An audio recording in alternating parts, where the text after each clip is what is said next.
to AEW Unrestricted, the official podcast of All Elite Wrestling. I am Aubrey Edwards, along with my co-host, Will Washington, and this is where we talk to awesome guests, awesome roster members of AEW. We are in the middle, almost wrapping up our Philadelphia residency at the 2300 Arena. 2300 is such a cool building, Dude, by the way. Okay. So when I showed up the first time, like I told this to like our VIP experience people because Corey asked me to like talk to them and stuff. The first time I was ever in that building, it was like a ROH New Japan crossover.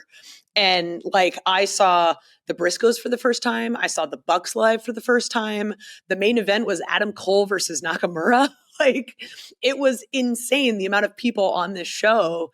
And like that was 10 years ago.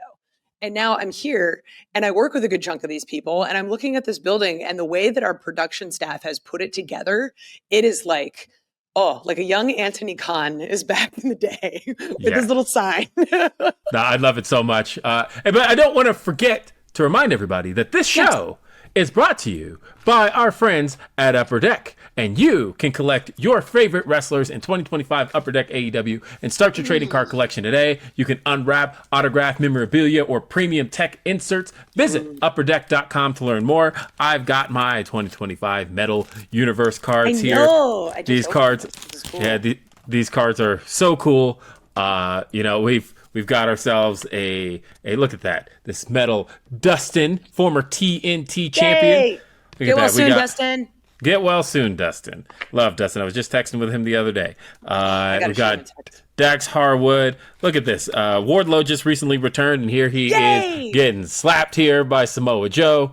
Freaking finally. Can we talk about how happy I am that Wardlow's back on TV? Just like that guy's been killing it. He's been working so hard. I'm glad. Like it's unfortunate he's with Don Callis' family, but yeah. But, as Don says, like half the roster is. So, like, yes.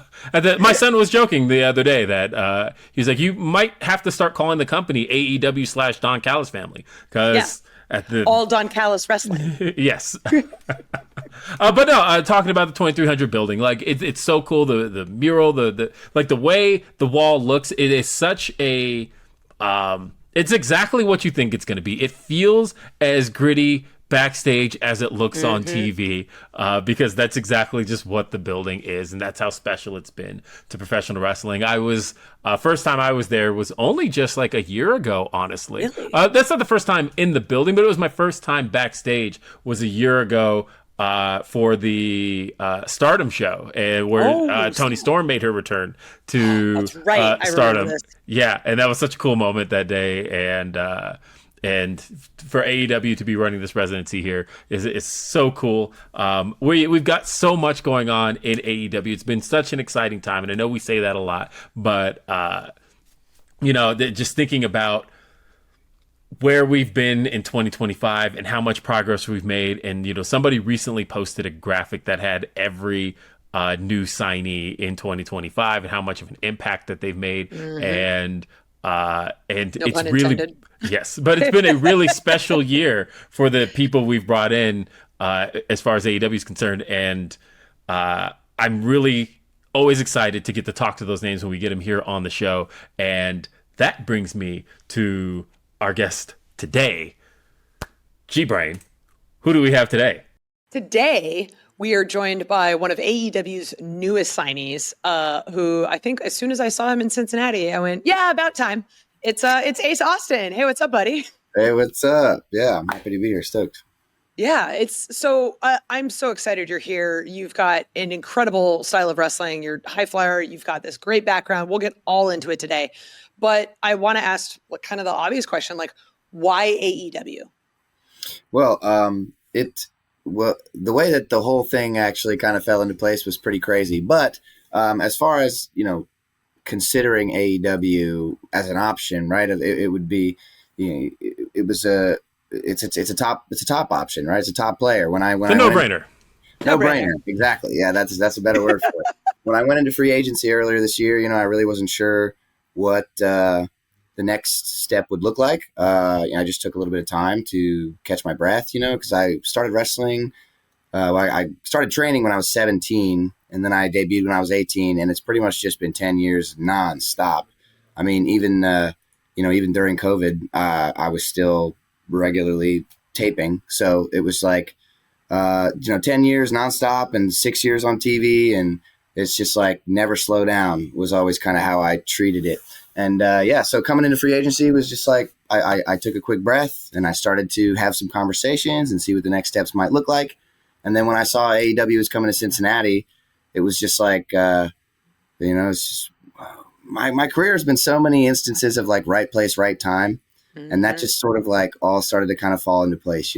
I really started tuning more into what AEW was doing kind of recently, especially with the accessibility on HBO Max. Like I have HBO Max, and I'm always on there watching my superhero stuff. So that was like I started checking it out a lot more, and I really got that like, that with everybody talks about the feeling, and I kind of I got the feeling back, right? I really liked the way that the show was running. I loved the flow. It made me feel like I was watching the wrestling that I loved. And, wrestling seems to be so important at AEW first and foremost. And that's why I fell in love with the game because I love wrestling, So AEW comes to Cincinnati and I hit him up and I said, hey, that's, an hour from my house. I'd love to come hang out and say hello to my friends that are there and make some new friends, Yeah. That was a surprising thing too. I really wasn't sure how familiar I was going to be. Like, of course, like watching the program, there's so many people that I know, but you never really know what it's going to be like until you're there. So coming into the locker room, I really wasn't sure what the vibe was going to be like, but everybody immediately came up and, was so warm and welcoming. And that was lovely. Yeah. And and almost everybody there I've met or have some sort of relationship with. So, so I hit him up and said, hey, I'd like to come hang out while you guys are in Cincinnati and say hello to some friends and make some new friends maybe, and then it just like I was only planning on coming Thursday, and then Wednesday I got a text and was like, hey, are you here? And I like, and the answer is yes, even if you aren't. Yeah, not at the moment, but I'm an hour away and I could be there immediately. And so they had me come down and do the promo, and then Thursday was the match. So, well, let's talk about that night. Let's talk about Thursday. So finding out of obviously Wednesday that you're going to be in the ring with Ricochet. What was going through your mind, kind of getting that piece of information, and then knowing that it was going to be what it ended up being, and being the the top match on that Collision, and the match where we got to announce that you're All Elite. Yeah, that was that was really cool for a lot of reasons. Ricochet is actually one of the few people who, like, I've never been in the ring with. I was shocked when I heard this. You're like, oh yeah, we've never touched before. I'm like, what? Yeah. Despite how long we've known each other, and despite like, a lot of his good friends are, good friends and mentors of mine from the past. And he's been around a lot of the stuff that I did early on. He was involved a lot with like, everything Sami Callihan was doing before I like when I was first getting started way back 2017 and 18. And so like we were always around each other. And then even after, I'm trying to think what the timeline kind of looked like. I mean, yeah, just like always around each other, always familiar, but it just one of those things that never happened. So a first time match was definitely exciting for this situation, and it being in Cincinnati was another like really cool, thing, because Cincinnati, Ohio has become a second home. I'm originally from Pennsylvania. I'm from out on the east, and I moved to Ohio in 2017. So it's really been like my second home, and Ohio's accepted me as their own, and it's like it's been my home base since then. And I've done a lot of like cutting my teeth in the Midwest. So I was excited for that Cincinnati crowd to sort of have that moment with me.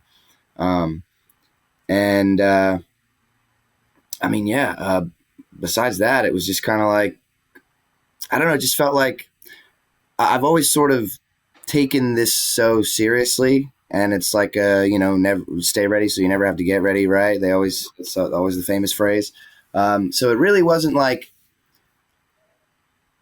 I was unprepared. It was kind of just like, okay, this is exactly what it should have been, This is exactly. the assignment today. Yeah. And so I was able to just step right back into the game and just do it. I mean, Yeah. Wow.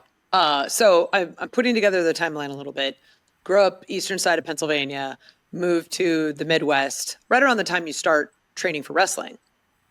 well, no. So actually, I started training in Pennsylvania. I was with going to a say, lot- because there's yeah. a pretty good like indie scene in Pennsylvania. So I'm trying to figure out like why was the impetus, I guess, the impetus to move from Pennsylvania to the Midwest?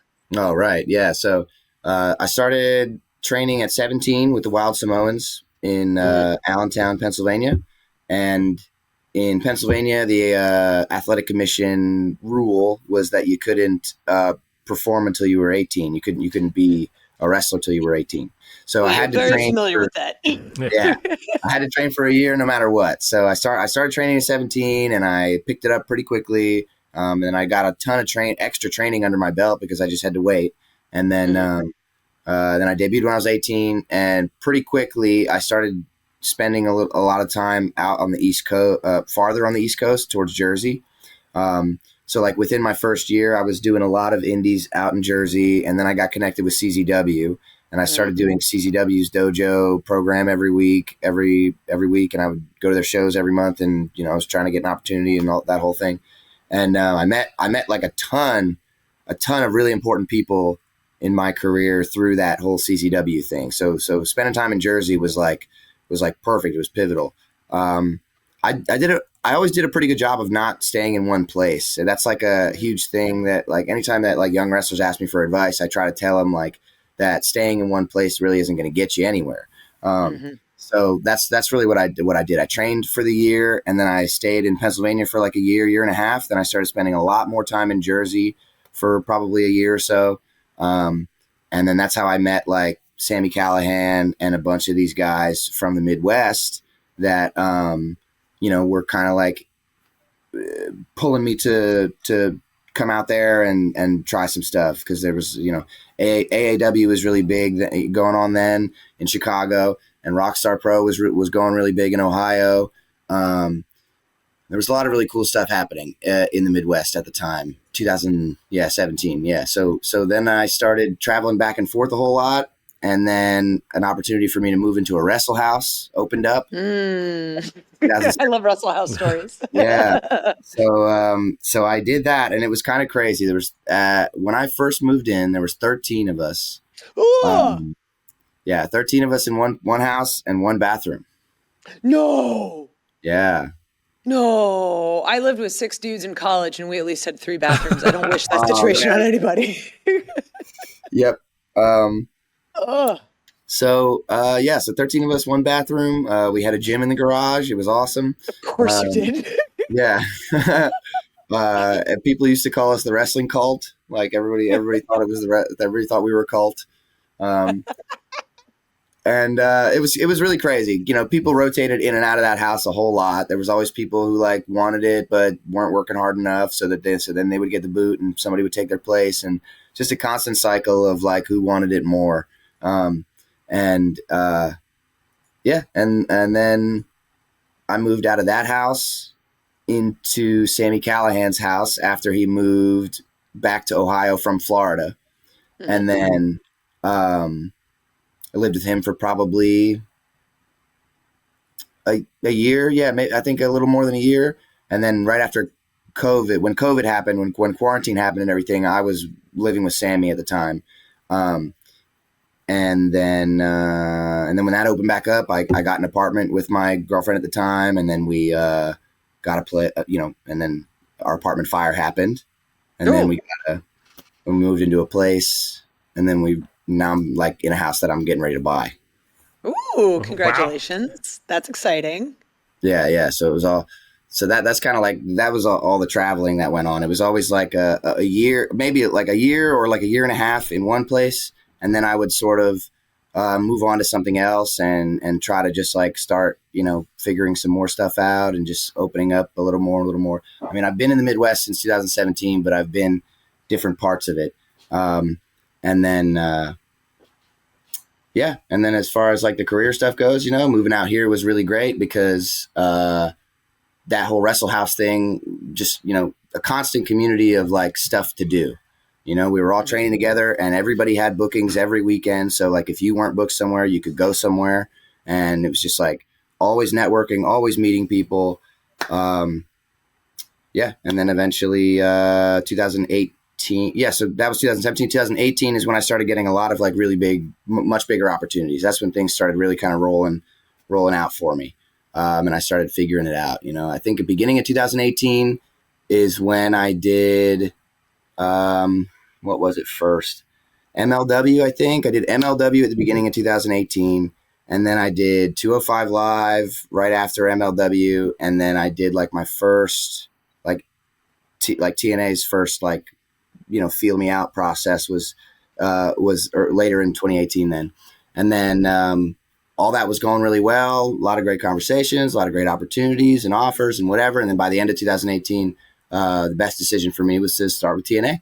And then that's what I did, And then that went, And then last 6 years have been awesome. And then and wrestling has been so, obviously constantly growing and it's been really cool to see how everything's shaped out, and I'm really excited for this next chapter now.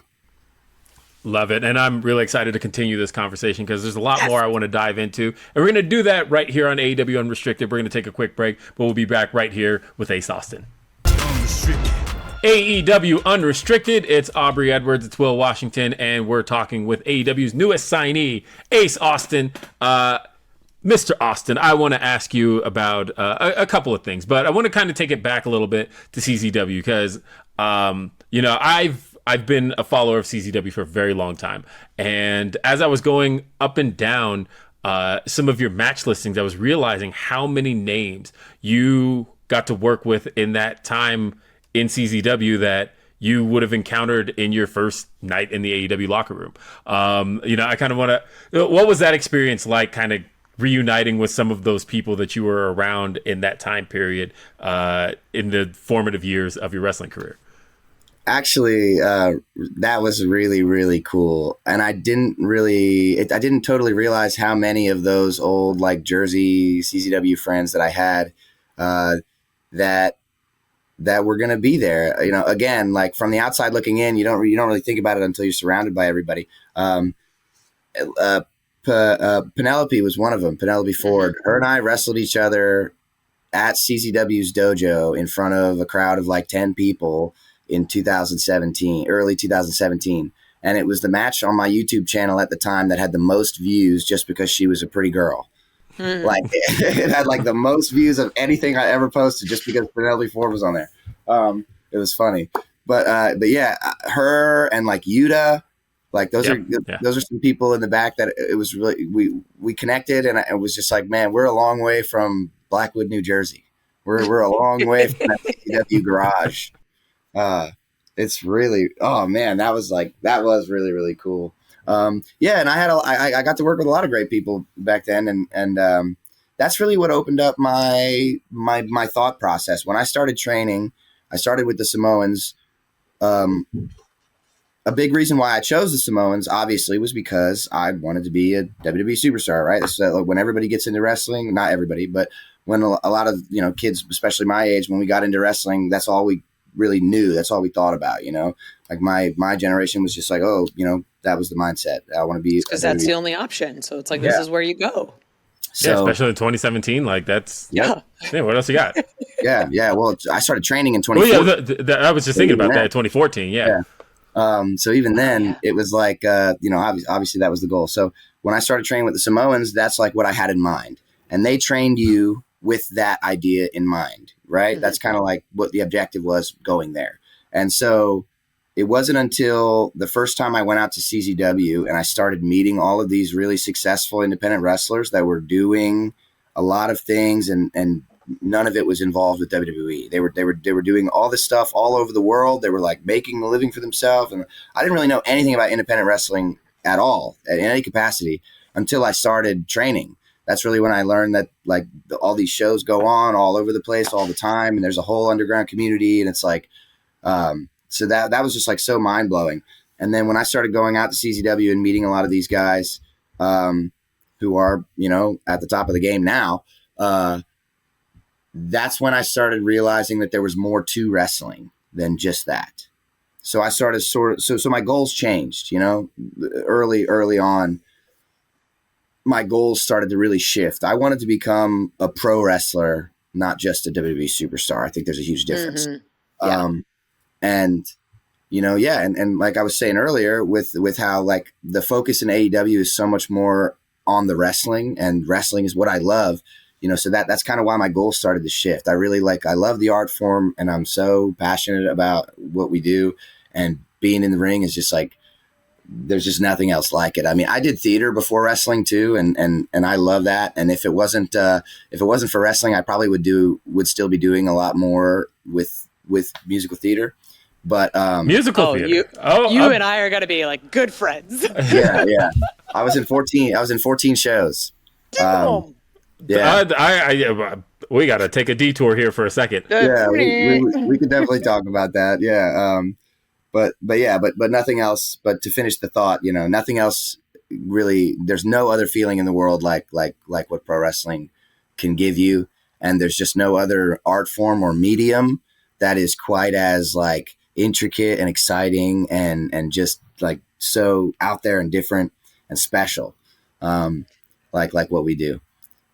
So my goals shifted big time then, and I started really like wanting to learn about how much wrestling could give me before I would, you know, sell my life away to something like that. And that's when everything started really snowballing. Then I started becoming a way better like wrestler, and I started learning a lot, just so many different styles, and I started traveling with so many people and learning from everybody, and that's just when I started trying to bounce around and just expose myself to as much as wrestling could show me, as much as I could find. Every corner that would teach me, that would take me under, I did, you know. And I think Mexico was my first Canada, I guess, was my first international trip for wrestling, and then Mexico was like my first international booking when I like became a wrestler. And so man, Lucha Libre was a whole other thing that just blew my mind. And then and then I've been to 7 countries since then, and it's all been amazing to learn and feel everybody's styles.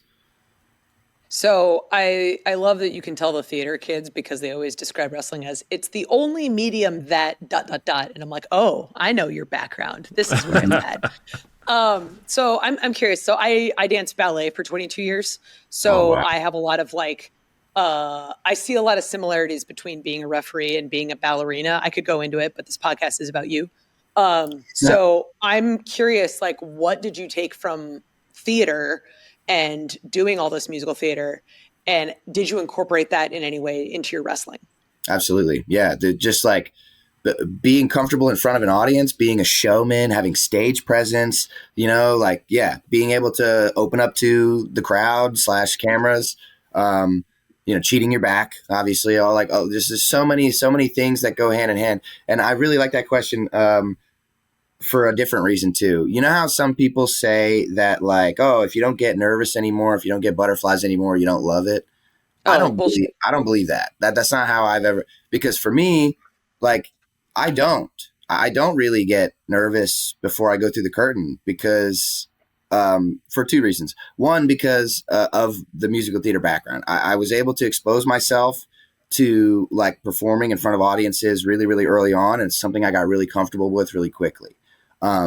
So, you know, there's that part. And then there's also this part of me that's like, even when I was doing theater, even when I was doing anything else, when I was a kid, anything that I tried out, you know, I skateboarded, I practiced some parkour, and I did some sports. I did football 1 year, and I did wrestling 1 year, and I tried track and field, and just wanted to try different things because I was, but no matter what I was doing, I always had wrestling in mind. All I ever wanted was to be a pro wrestler.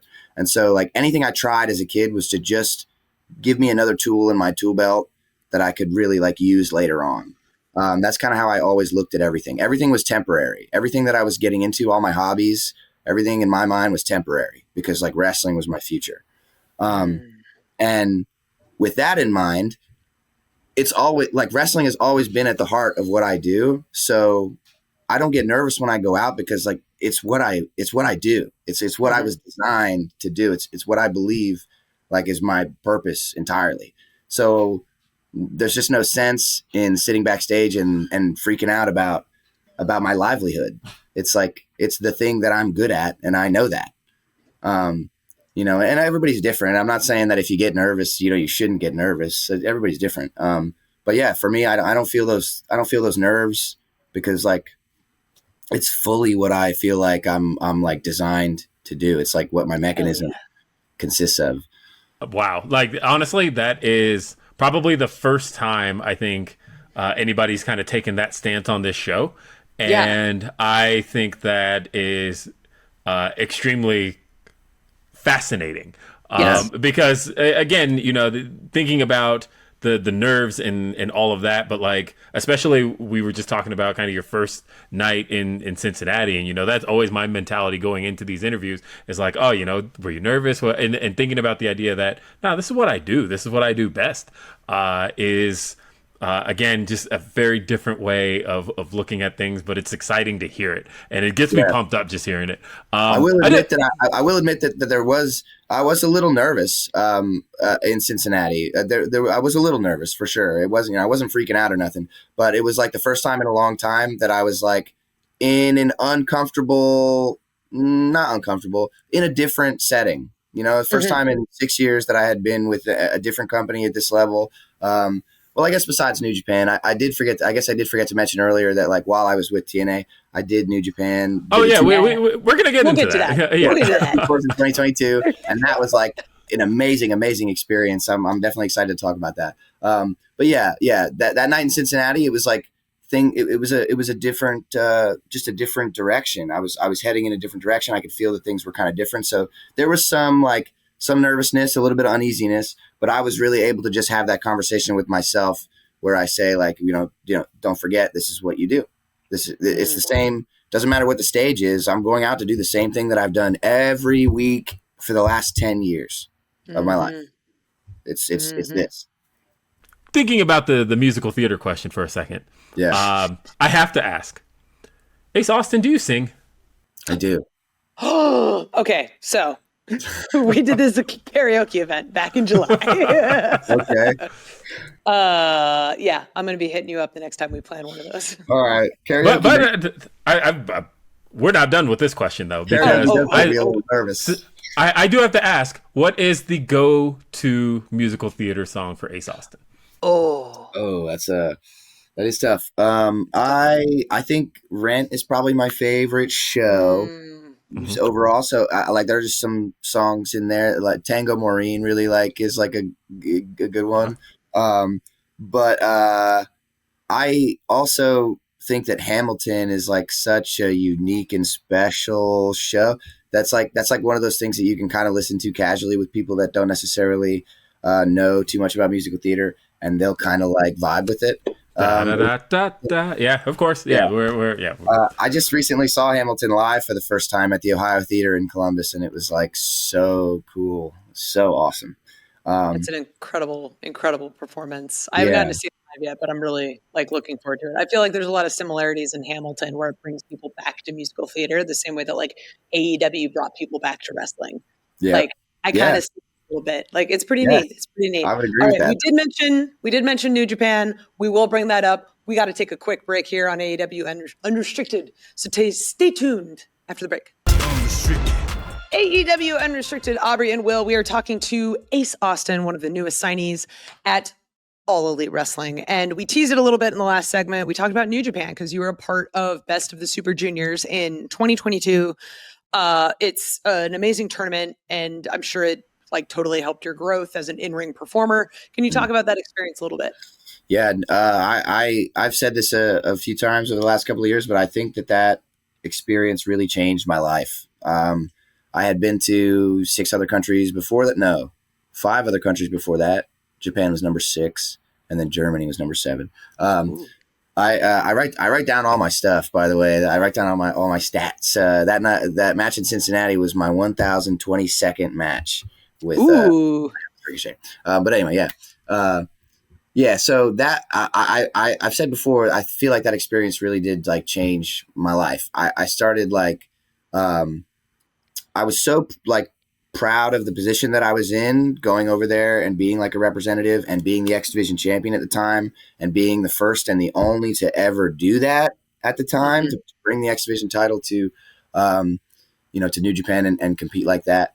And the whole thing, it made it like, again, it was one of those like perspective shifting kind of experiences where like I started to really like, this is what it feels like to be like a star. Like the way that the fans treated you over there in Japan and the way that like New Japan runs their tours, the tour buses and the way that we would do these like meet and greets and the responses from these audiences and even my social media, like, totally exploded from that whole thing. Like as soon as I showed up there, it was just like I just started getting a whole new side, side of wrestling fans and followers that were just like jumping onto all my stuff. I think I gained over 10,000 followers on Twitter from that first tour alone. Yeah, I mean that whole thing was like so mind blowing. It was just like this is what being like a wrestling star should feel like, is just like how that whole thing ran. So yeah, and even on top of that, getting to work with all of those like unbelievably skilled and talented performers, and the language barrier is also like a really fun thing to navigate with wrestling. Yes. I experienced that for the first time way back when I first did that Mexico tour back in 2017 or 18. That was like the first time I had to learn about like using your body language to sort of communicate with people. Just sort of like the universal wrestling language that we've all acquired over time. So those are like skills that I was developing for my whole career. And then when I went to New Japan, it was like, okay, it felt like it was a test. It was like really like a true test of like, okay, how far have you come? Are you ready for this stage? Are you ready to compete every night? Are you ready to like go nonstop for 5 weeks at like such a high level in front of such an important audience, in front of for such an important company, as like, again, as X Division champion? Just there was just so many things that were just like all right, I'm stepping up to the plate, sink or swim. This is what we got to do now. That was like such a, oh man, that's exactly like what you look for to level up as a performer, is situations like that. So yeah, it was a leveling up all through and through. I think that I totally elevated myself as a performer, and I learned a ton, and those guys were so awesome to work with, even, and like I said, I can't stress enough how amazing the fans are. Like they just are so appreciative and so gracious for what you do. And like there were people that would cry like when they saw you in the streets. Like people would cry when they met you. And I think I did 3 meet and greets that first tour, and every single one was sold. I sold out of everything that I had. They bought everything, and like hundreds of people lined up, and it was just like so. I was like, yeah, this is what I want to be. So that was incredible. And then getting to come back again later that year and do it with Chris for the for Super Junior Tag League was like a whole other thing. Like, because Chris had never been out of the country at that point. He had never gone to another country before Super Junior Tag League. So Japan was his first time traveling that far. And it was just like so cool to do that with him and to experience that whole thing. And man. Well, that brings me to an important part of kind of ending the 2022 tour, which was that you came out of it a member of the Bullet Club. Hey. And so let's talk about Bullet Club, Ace Austin, Yeah. and how that kind of defined this next chapter of your career, and how did that conversation even come about you effectively becoming a part of the Bullet Club? Right. Okay. So, I totally skimmed over that, I guess. Yeah. You've I had did a the, very eventful career. I suppose so. Yeah. So that first tour, by myself, the Super Junior tour. Yeah. I ended up getting to stay for like an extra week beyond that. So for the Dominion show, so that we could do, so we could do like the big, 8-man tag and whatever. And, or no, that was the 6-man tag. Either way, let me think. I guess like in kayfabe, I guess like Jay White is the one who recruited me, for Bullet Club, right? Because he had been in TNA a little bit during the COVID, and that's when he like picked up Chris Bay, like back in 2022. He had, he was mixing it up with TNA a little bit, and he scouted Chris Bay. And then he recruited Chris Bay into Bullet Club.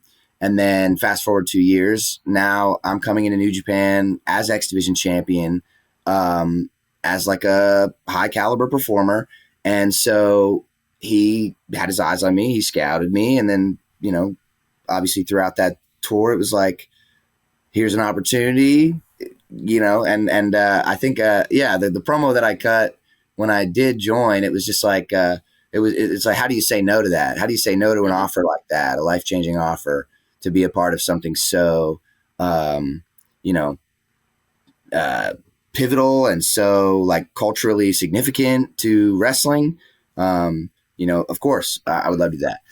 I guess out of kayfabe, it was a conversation right before I left for that first tour. It was actually like right before I left for that first tour. I was at the tapings that we were doing in Louisville, Kentucky, I think. Ooh. It might have been Louisville. Either way, it doesn't matter where it was. But we were at the tapings, and Rocky Romero and Scott came up to me in the back, and I'm like leaving in just like a day or two or whatever, and they were like, hey, how do you feel about joining Bullet Club? Just dropping it like it's no big deal. Just one of the most influential factions ever coming out of Japan. Yeah, it was the same thing. So, how do you say no to that? It's an offer you can't refuse. Right. So yeah, So I guess I don't really know which one of those is an appropriate story to sort of tell. It's AEW Unrestricted. Everything. It's all on the table. But it's kind of cool because like hearing both sides of it, right? Like the fans only see what happens on screen, but then hearing like, oh, this was like actually something you weren't expecting at all on both sides. On both sides. Both in character and in real life. So that's pretty dope. So either way, it was like totally, I was never like a big how can I don't like to like be too derogatory by calling people marks and stuff, you know what I mean? But I was never like, I always tried to not be a mark, as a young wrestler. And I tried not to like act, I tried to carry myself professionally. I want to be respected by my peers, and I want to be looked at by my peers as a peer, not as a fan. So I was never like big into Bullet Club, as like a young wrestler or anything. And like I said earlier, when I got into training, I didn't really know anything about wrestling beyond what was in front of me. There was like so much about that was like, just like, actually, let me rewind. This Sure. is an even funnier parallel to tell. There was actually a time when I was doing a meet and greet with Jessica Havoc and Rosemary. We were doing a meet and greet, and I remember sitting while they were like letting the people in for the meet and greet. And I remember looking at the line of people and seeing all of the Bullet Club t-shirts. And I remember thinking to myself, and I even said to Jessica, I remember like saying, man, like, what do I got to do to get that many shirts on that many people? Mm-hmm. Like that is awesome. It's not that I was like a Bullet Club mark or like or whatever, but in my head I was like, man, they were so successful, and they really like they struck a nerve with so many people and connected with so many people. Like, that's like a blueprint to try and look at and figure out, So I was just like, I had this moment of like, man, I got to do something to get that many t-shirts on that many bodies. And then it's a big business thing, right? Like, it's like, yes, we all love wrestling, but ideally we want it to pay our bills as long as possible. So it's like selling more t-shirts means more money in your pocket. Yeah. How do you become a part of this? Like, and easy it's question. And it's even more so like when that many people are buying your t-shirts, it's like, it's all that free, advertising, that exposure. People like, people don't just like you, they like your designs, they like your aesthetic, they like, whatever, all these things that they can sort of, the more map you cover with your color, the more you're exposed. Right. So, right. So that was just like such a crazy thing to think about. And then when they asked me that question in the locker room, like, hey, do you want to be part of Bullet Club? That was like the first thing I thought was like, it was like light bulb. I was like, that's it. It's like, this is it. This is what I was been asking for. I want to, But so that was like, that was just such a no brainer. Like, of course I'll do that. And then I sort of had to do my due diligence in the fact that, I didn't really know a lot of Bullet Club history, a lot of Bullet Club lore. I had to sort of like, and there's a lot, freshen myself up and figure all that out. And then it became, and the more you like look at Bullet Club and its significance, the more obvious it became as to why they wanted to recruit me, like from a, without trying to be too like cocky, from a personal perspective, it's like, okay, I'm one of the prospects that like clearly would benefit and also elevate in some ways, this connection, this everyone fact. plays a role. Yeah. So that was awesome. I was super happy to do that. And I was really, so because I knew about that before the tour, because I knew that was going to happen at the end of the tour, I wasn't really like, I was kind of like looking forward to that. Mm-hmm. And then the tour went so well before that like those two things stacked on top of each other so much. Like the tour could have been mediocre, the response to me, like the response to me could have been like mediocre from the audience. And then the Bullet Club thing would have happened and it would have been big, right? Wow. But the response to me was like so good from the beginning that it was like even better when I joined Bullet Club at the end, because like people had really bought into me and they liked me as a baby face. And the Japanese audience was really connecting again with my aesthetic, with my colors, with my presentation. All the fan art that was coming out was like insane, mind blowing. And I was getting like followers, tons of followers.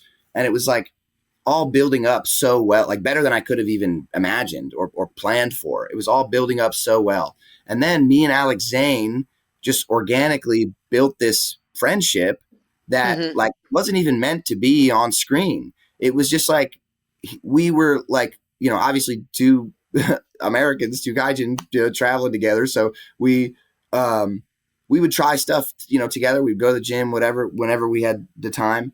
And we posted like one picture trying some like food together on Twitter, and fans just like loved it.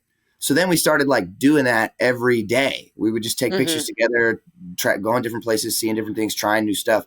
And the fans really, really grasped onto that. So then when it sort of started becoming time to start thinking about this Bullet Club thing, we started getting towards the end of the tour.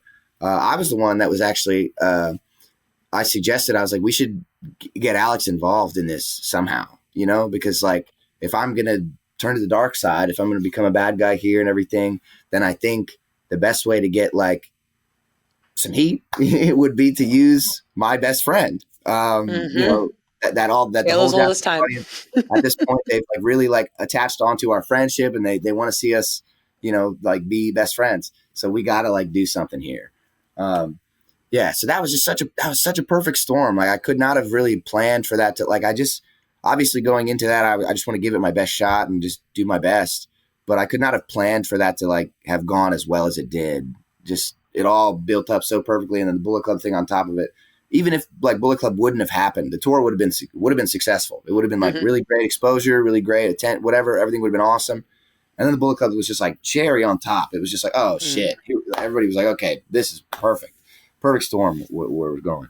And then, What a great. and then coming back home after that first tour, I didn't even think about the connection with me and Chris at first. It wasn't until I came home that TNA was like, hey, we want you and Chris to, you know what I mean?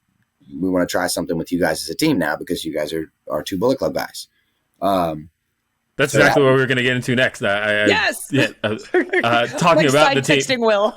Yeah, like that team of you and Chris Bay at TNA, like that became really something. The ABC as it became. And to talk about that connection between you two and how you guys kind of built that chemistry as a team. Yeah. So I came home from that and they said, hey, we want to try this team thing. And that was pretty close to, let's see, that tour would have been early 2022, right? So like midway-ish through 2022 is when we would have started this team thing. And Chris, his contract was expiring at the end of that year. His initial contract was expiring at the end of that year, and he wasn't really sure what he wanted to. Wasn't really sure what he wanted to do. Wasn't sure if he was going to stay or go or whatever.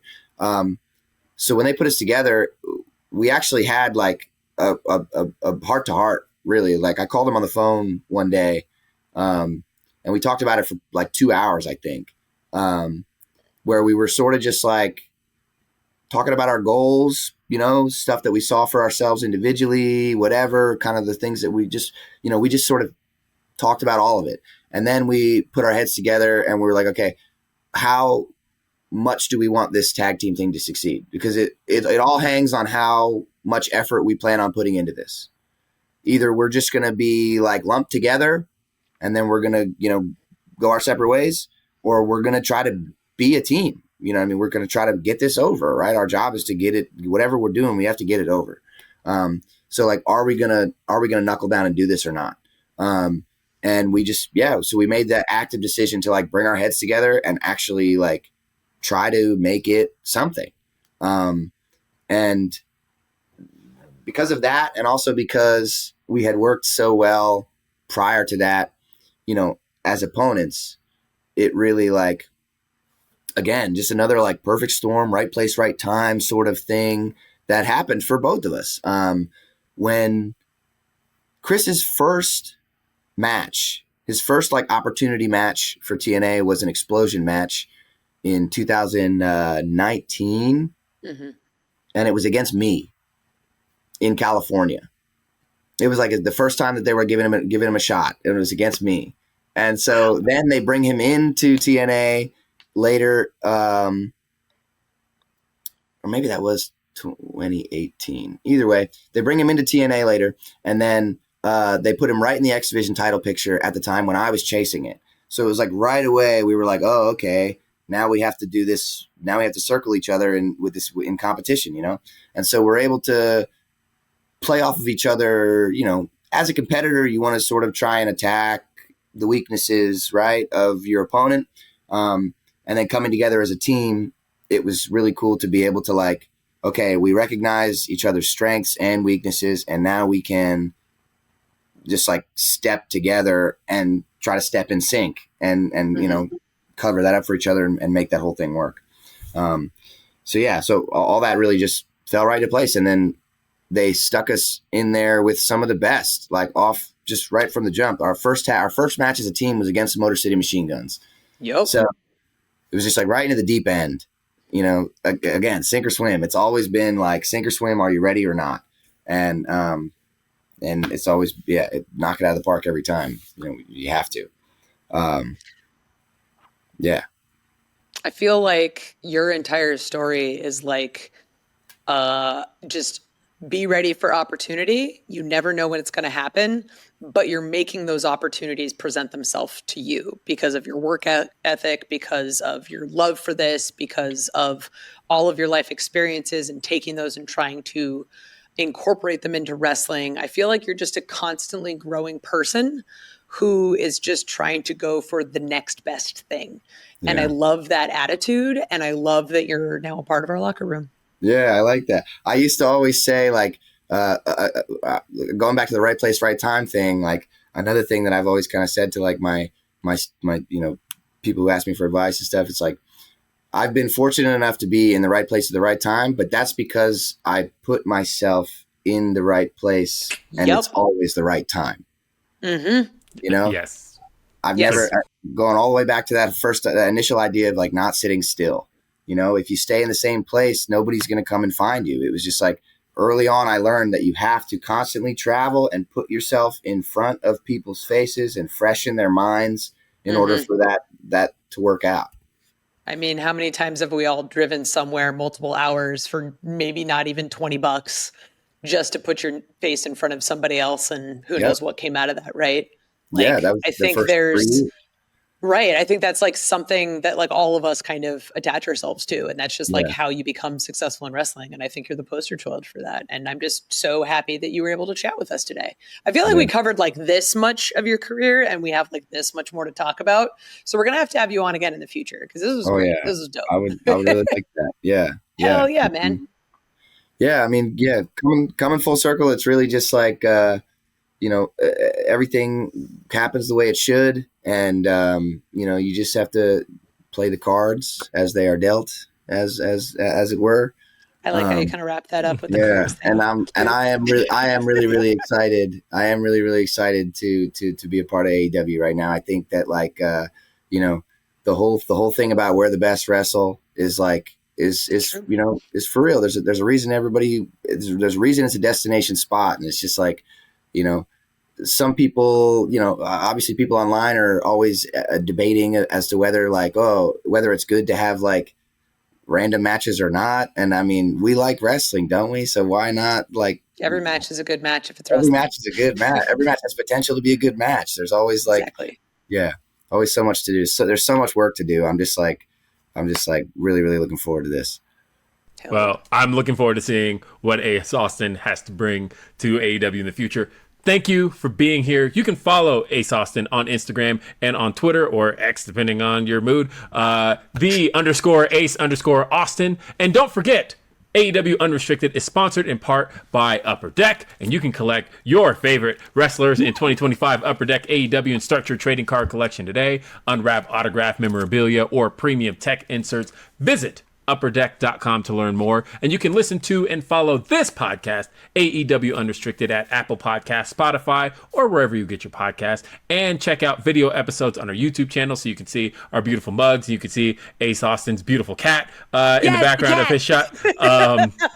And hit that subscribe button so you never miss an episode. And are you an AEW insider? Get early access to ticket pre-sales, special merchandise offers, and more straight to your inbox. Sign up today at AEWTix.com. And don't forget, AEW Dynamite on TBS Wednesday nights at 8 p.m. and streaming on HBO Max, and Collision live every Saturday on TNT and also streaming on HBO Max. ROH streams every Thursday on Honor Club. I'm Will Washington. She is Aubrey Edwards. For our guest, Ace Austin. We'll see you next time. Have a great day.